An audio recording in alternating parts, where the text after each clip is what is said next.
वालेकुम अस्सलाम वरहमतुल्लाहि वबरकातुहू। भाई फ़िज़ान साहब, मैंने आपके दोनों सवालात देखे हैं। जहाँ तक आपके पहले सवाल का ताल्लुक़ है, जी राफ़ज़ी कह रहे हैं कि सुनन नसाई की रिवायत के अंदर है कि जी हज़रत मीर मुआविया रज़ी अल्लाह तआला ने लोगों को तलबीह पढ़ने से मना कर दिया था और उन्हें अलियाज़ बिल्लाह हज़रत अली के बुग़्ज़ के अंदर आकर रसूलुल्लाह की सुन्नत को छोड़ दिया था। ये मेरे पास इस वक्त सुनन नसाई मौजूद है और हदीस नंबर है 3009। इस रवायत के अंदर कहीं भी कोई ऐसा सरी लफ्ज़ मौजूद नहीं है कि जिसके अंदर वज़ाहत मौजूद हो कि हज़रत अमीर मुआविया रज़ी ने लोगों को तलबीह पढ़ने से मना किया था। इस रवायत के अंदर ऐसा कोई भी लफ्ज़ जो है वो मौजूद नहीं है सिरे से। ये रवायत सुने, इमाम तिरमिज़ी रहमतुल्लाह अलैह अपने उस्ताद इमाम अहमद बिन उस्मान बिन हकीम से नकल करते हैं कि उन्होंने बयान किया कि हद्दसना खालिद बिन मखलद क़ाल हद्दसना अली बिन सालिह अम मैसरत इब्न हबीब अनिल मिनहाल इब्न अम्र अन सईद इब्न जुबैर क़ाल कुन्तु मअ इब्न अब्बास रज़ियल्लाहु तआला अन्हुमा बिअरफ़ातिन फ़क़ाल मा लिय ला अस्मअु अन्नास युलब्बूना क़ुल्तु यख़ाफ़ूना मिन मुआवियता फ़ख़रज इब्न अब्बास रज़ियल्लाहु तआला अन्हुमा मिन फ़ुस्तातिही फ़क़ाल लब्बैक अल्लाहुम्मा लब्बैक फ़इन्नहुम क़द तरकस्सुन्नता मिन बुग़्ज़ि अलीजन।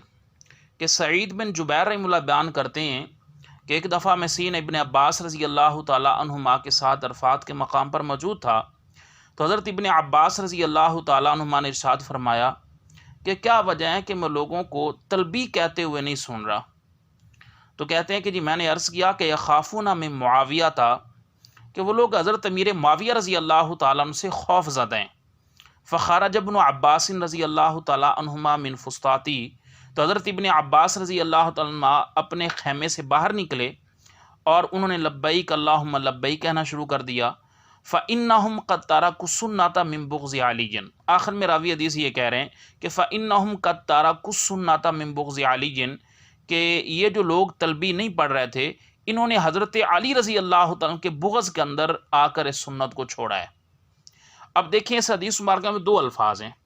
एक तो ये कि जी यख़ाफ़ूना मिन मुआविया, एक ये है कि ये लोग हज़रत मीर मुआविया रज़ी अल्लाह तआला से खौफ ज़दा थे, जो बुलंद आवाज़ से तलबी नहीं पढ़ रहे थे, ये हज़रत मीर मुआविया से खौफ ज़दा थे। फिर इस रवायत के आखिर में ये भी रावी वज़ाहत कर रहे हैं कि फ़इन्नहुम क़द तरकुस्सुन्नता मिन बुग़्ज़ि अलीजन, कि ये लोग तलबी जो बुलंद आवाज़ से नहीं पढ़ रहे थे ना, तो इन्होंने हज़रत अली रज़ी अल्लाह तआला के बुग़्ज़ के अंदर आकर जो है इस सुन्नत को छोड़ दिया था।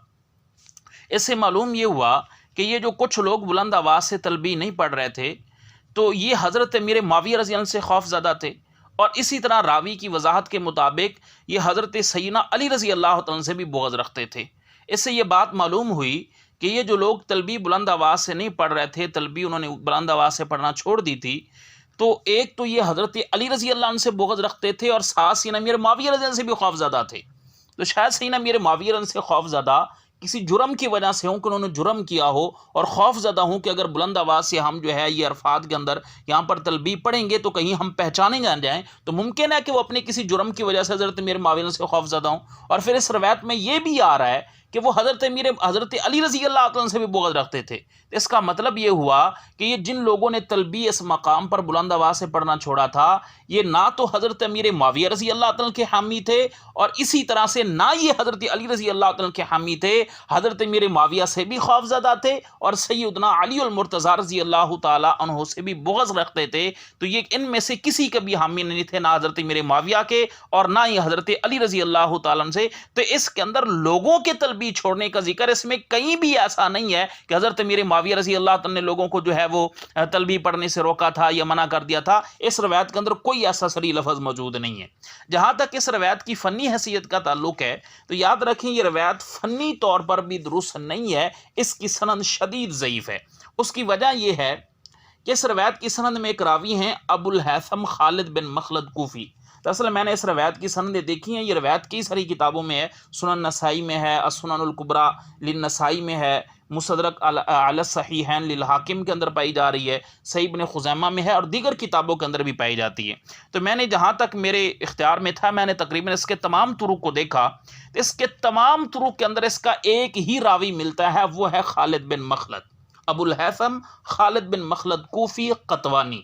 ये जो अबुल हैसम खालिद बिन मखलद है, یہ اگرچہ فی نفسی ہی ایک راست باز راوی تھا، لیکن ائمہ محدثین نے صراحت یہ کی ہے کہ یہ جو اگرچہ راست باز تھا لیکن یہ شیعہ تھا، بدعتی تھا۔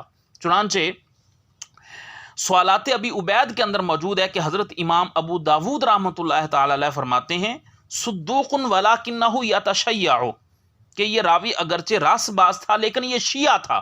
اسی طرح احوال الرجال کے اندر حضرت امام ابو اسحاق جوزجانی رحمہ اللہ فرماتے ہیں کان شتامن، یہ منہ پھڑ تھا، گویا کہ سلف کے بارے میں، صحابہ اکرام رضوان اللہ اجمعین وغیرہ کے بارے کے اندر یہ نازیبا الفاظ ہی استعمال کیا کرتا تھا، انہیں گالیاں دیا کرتا تھا۔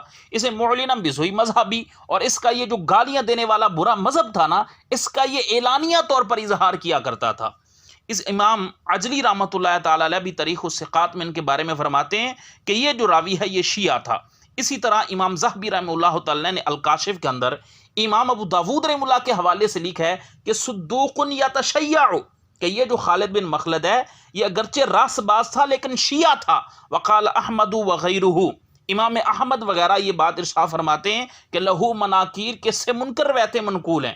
اسی طرح المغنی کے اندر امام حافظ ذہبی رحمہ اللہ نے نقل کیا کہ امام ابن سعد رحمہ اللہ نے فرمایا کہ منکر الحدیث، یہ خالد بن مخلد جو تھا منکر الحدیث تھا، مفرد التشیعی، یہ شیعت کے اندر بہت زیادہ غلو کرنے والا تھا۔ امام ابن حجر اسقلانی رحمہ اللہ نے بھی تقریب التہذیب کے اندر لکھا ہے صدوق یتشیع، کہ یہ اگرچہ راست باز راضی تھا لیکن یہ شیعہ تھا۔